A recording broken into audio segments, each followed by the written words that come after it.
డిసెంబర్లోగా బీజేపీకి కొత్త జాతీయ అధ్యక్షుడు. ఆగస్టు 1 నుంచి పార్టీ సభ్యత్వ నమోదు. నవంబర్లో మండల జిల్లా అధ్యక్షుల ఎన్నిక. డిసెంబర్లో రాష్ట్రాలకు నూతన సారథులు. తెలంగాణలో పలువురు సీనియర్ నేతల పోటీ అంటే చూస్తా ఉన్నాం. అంటే ఈ లెక్కన అర్థమవుతుంది ఏంది, డిసెంబర్లో రాష్ట్రాలకు నూతన సారథులు అంటే డిసెంబర్ దాకా తెలంగాణకు కూడా కొత్త సారథి లేనట్టే అనేటువంటిది ఇక్కడ అర్థమవుతా ఉన్నది. చూడడం 2వ పేజీలోనే ఉంది కదా. జేపీ నడ్డా స్థానంలో బీజేపీ నూతన జాతీయ అధ్యక్ష ఎన్నికకు కసరత్తు మొదలైంది. డిసెంబర్ నెలాఖరులోపు కొత్త సారథి ఎన్నిక పూర్తి కానుంది.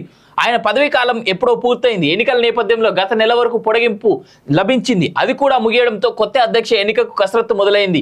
ఈ సంస్థాగత ఎన్నికల ప్రక్రియ ఆగస్టు 1న ప్రాథమిక సభ్యత్వ నమోదుతో శ్రీకారం చుడతారు.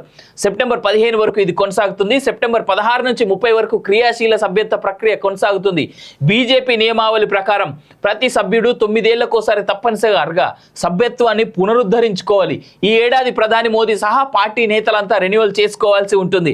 నవంబర్ 1 నుంచి 15 వరకు పార్టీ మండల అధ్యక్షులు, 16 నుంచి 30 వరకు జిల్లా అధ్యక్షుల ఎన్నిక జరుగుతుంది. ఆ సమయంలోనే రాష్ట్ర జాతీయ కొత్త కార్యవర్గాలను ఎంపిక చేస్తారు. డిసెంబర్ 1న రాష్ట్రాల అధ్యక్షుల ఎన్నిక మొదలవుతుంది. సగం రాష్ట్రాల అధ్యక్షుల ఎన్నిక నియామకం పూర్తి కాగానే జాతీయ సారథి ఎన్నికల అధికారిక ప్రకటనను ప్రకటిస్తారని బీజేపీ వర్గాలు తెలిపాయి. ఈసారి లోక్సభ ఎన్నికల్లో బీజేపీ సొంతంగా మ్యాజిక్ మార్క్ 272 సాధించలేకపోయింది. ఈ నేపథ్యంలో బీజేపీకి సంస్థాగత ఎన్నికలు కీలకంగా మారాయని రాజకీయ విశ్లేషకులు అంటున్నారు. నడ్డాను మోడీ కేంద్ర కేబినెట్లోకి తీసుకోవడమే గాక రాజ్యసభ నాయకుడిగాను నియమించిన సంగతి తెలిసిందే. నన్ను అడిగితే one of the most failure candidate of BJP అంటే జేపీ నడ్డా అని నేనంట. మీరు ఏమన్నా అనుకోండి, నాకున్నటువంటి అంచనాలు, నాకున్నటువంటి క్యాలిక్యులేషన్స్, మాకున్నటువంటి సమాచారం, మాకున్నటువంటి ఎనాలిసిస్ ప్రకారం Nadda is a failured leader for BJP.